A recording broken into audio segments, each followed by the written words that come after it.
கேசரி பத்திரிகையினுடைய பிரதான தலைப்புச் செய்தி இவ்வாறு தரப்படுகிறது. சட்ட திருத்தங்களை விரைவில் நிறைவேற்றுங்கள், தேர்தல்கள் ஆணைக்குழு அமைச்சுக்கு அறிவுறுத்தல் என்பதாக வீரகேசரி பத்திரிகையின் பிரதான தலைப்புச் செய்தியாக இது வெளியாகிறது. உள்ளூராட்சி மன்ற தேர்தல் சட்டத்தை திருத்தம் செய்யாமல் வாக்கெடுப்பு தினத்தை தீர்மானிப்பதில் சட்ட சிக்கல் காணப்படுகிறது.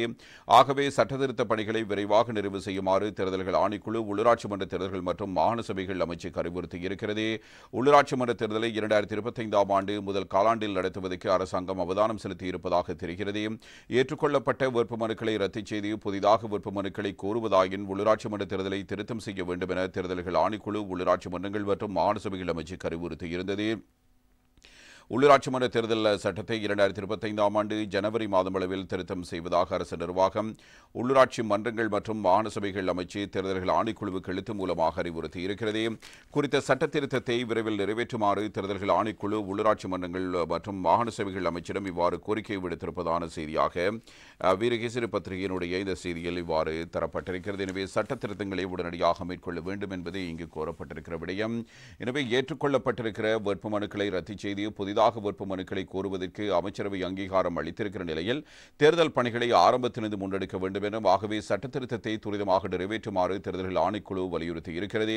உத்தேச உள்ளூராட்சி மன்ற தேர்தலுக்கு 80,000 வேட்பாளர்கள் போட்டியிடுவார்கள் என்று எதிர்பார்க்கப்படுகிற நிலையில் தேர்தல் செலவுகளை மதிப்பிடுவது கடினமானது எனவும் தேர்தல்கள் ஆணைக்குழு குறிப்பிட்டிருக்கிறது. ஏற்றுக்கொள்ளப்பட்ட வேட்புமனுக்களை ரத்து செய்வது தொடர்பான சட்ட வரைவை எதிர்வரும் மாதம் பாராளுமன்றத்துக்கு சமர்ப்பிப்பதாக தெரிவித்த ஜனாதிபதி அனுரகுமார் திசாநாயக்க சித்திரை புத்தாண்டுக்கு பின்னர் உள்ளூராட்சி மன்ற தேர்தல் வாக்கெடுப்பை நடத்துவதாகவும் உறுதியளித்திருந்தார் என்பது முக்கியமானது.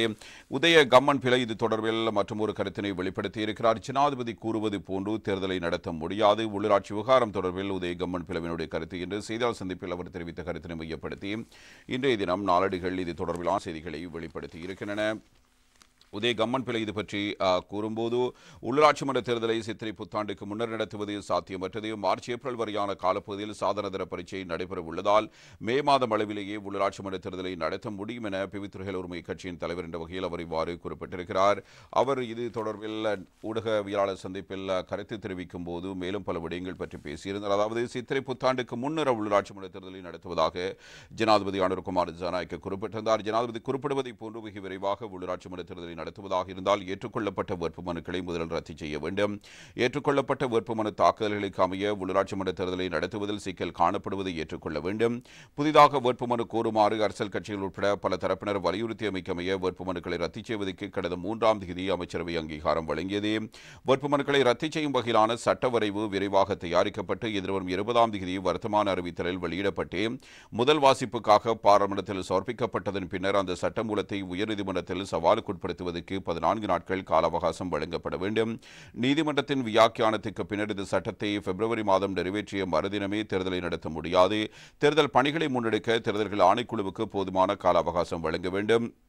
சட்ட திருத்தத்தை நிறைவேற்றி தேர்தல் பணிகளை விரைவாக முன்னெடுத்தாலும் சித்திரை புத்தாண்டுக்கு முன்னர் உள்ளூராட்சி மன்ற தேர்தலை நடத்துவது சாத்தியமற்றது. ஏனெனில் மார்ச் ஏப்ரல் வரையான காலப்பகுதியில் சாதனதர பரீட்சை நடைபெறவுள்ளது.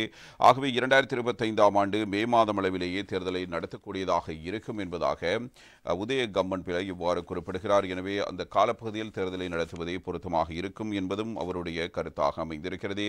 உள்ளூராட்சி தேர்தல் தொடர்பில் விடுத்திருக்கிற அறிவிப்புகளை மையமாக வைத்து மாத்திரம் இதனை நாங்கள் எடுத்துக்கொள்ள முடியாது. எனவே ஜனாதிபதி கூறுவதை போன்று ஏப்ரலுக்கு முன்பு உள்ளூராட்சி மன்ற தேர்தலை நடத்துவதற்கு இப்போது இருக்கிற சட்ட சிக்கல்களின் ஊடாக அதற்கான வாய்ப்புகள் இல்லை என்பதாக அவர் இவ்வாறு தெரிவித்திருக்கிறார். பிப்ரவரி 5ஆம் தேதி அதாவது அவர் இது தொடர்பில் மேலதிக விளக்கங்களை அளிக்கும்போது இதற்கு அமைச்சரவையில் அனுமதி வழங்கப்பட்டிருந்தால் இன்றைய கூட்டத்தின் அறிக்கை டிசம்பர் மாதம் 30ஆம் தேதி அங்கீகரிக்கப்படும். அதன் பின்னர் டிசம்பர் 31ஆம் தேதி வர்த்தமானியில் வெளியிடப்பட்டால் ஜனவரி 14ஆம் தேதி வரை பாராளுமன்றத்தில் சமர்ப்பிக்க முடியாது. ஏனெனில் அதனை பாராளுமன்றத்தில் முன்வைப்பதற்கு முன் 2 வார கால அவகாசம் வழங்க வேண்டும். ஜனவரி 14ஆம் தேதிக்கு பின்னர் ஜனவரி 21ஆம் தேதி பாராளுமன்றம் கொடுக்கிறது. பாராளுமன்றத்தில் சமர்ப்பிக்கப்பட்ட பின்னர் இந்த சட்டமூலத்துக்கு எதிராக வழக்கு தாக்கல் செய்ய மக்களுக்கு 2 வார கால அவகாசம் வழங்கப்படும். அந்த 2 வாரங்கள் கடந்ததும் யாரும் வழக்கு போடாமல் இருந்தால் தான் பாராளுமன்றத்தில் விவாதம் நடத்த முடியும். அதாவது பிப்ரவரி 5ஆம் தேதி வரை சட்டமூலத்தை பாராளுமன்றத்தில் நிறைவேற்ற முடியாது எனவும் தெரிவித்திருக்கிறார். பிப்ரவரி 5ஆம் தேதி விவாதம் நடத்தி நிறைவேற்றப்பட்டாலும் சபாநாயகர் கையெழுத்திட இன்னும் 2 நாட்கள் ஆகும். அதாவது இந்த சட்டமூலம் சட்டமாகி பிப்ரவரி 7ஆம் தேதி வேட்புமனுக்கள் ரத்து செய்யப்படும். தேர்தல்கள் ஆணைக்குழு அவசரமாக பிப்ரவரி 8ஆம் தேதி தேர்தலுக்கான தேதியை நிர்ணயித்தாலும் பிப்ரவரி 9ஆம் தேதியை அறிவிக்க முடியும். உள்ளாட்சி மன்ற தேர்தல்கள் சட்டத்தின்படி வேட்புமனு தாக்கல் முடிவடைந்த நாளிலிருந்து 5 முதல் 7 வாரங்களுக்குள் தேர்தல் நடத்தப்பட வேண்டும். பிப்ரவரி 26 முதல் 5 வாரங்களுக்குள் தேர்தல் நடத்தப்படுவதாக இருந்தால் ஏப்ரல் 5ஆம் தேதி தேர்தலுக்கான வாய்ப்பு காணப்படுகிறது. அதனால் தான் புத்தாண்டுக்கு முன்னதாக தேர்தல் நடத்தப்படும் என ஜனாதிபதி தெரிவித்தார் என்றும், தேர்தல் தேதியை நிர்ணயம் செய்யும் போது அரசாங்கம் மறந்து ஒரு விடயம் உள்ளது. சாதாரண பரீட்சை மார்ச் 15 முதல் ஏப்ரல் 5 வரை நடைபெறவுள்ளது. இதனால் அவர்களுடைய கல்வி நடவடிக்கைகள் பாதிக்கும் வாய்ப்பு காணப்படுகிறது.